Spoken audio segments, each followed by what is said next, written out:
Scientists believed that the universe had always existed, that matter energy was infinite. It had always been around.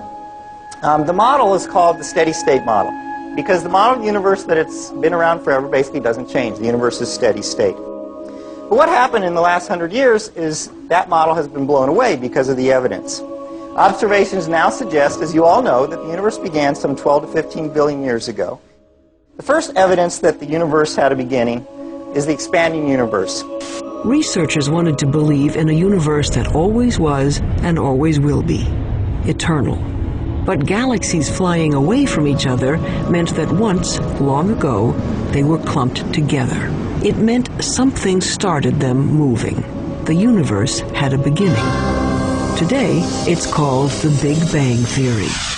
This was first discovered in 1929 by Edwin Hubble, and it's the first evidence that the universe had a beginning. The second evidence the universe had a beginning is the cosmic background radiation. The discovery of the cosmic background radiation was a fatal blow to those who wanted to believe in an eternal universe. The Big Bang proponents had won.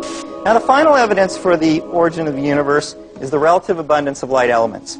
It's very clear now that the universe had an origin, and scientists have become to accept this. In fact, the equations of general relativity that Einstein developed had an origin of the universe. When Einstein developed his equations of general relativity, they showed that there should be an expansion of the universe and an origin, and Einstein didn't like that.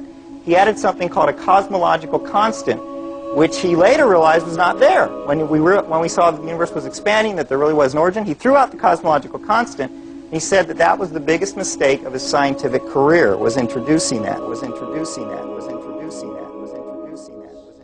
But when this Big Bang model was first proposed in the early part of the 20th century, it was received with great skepticism.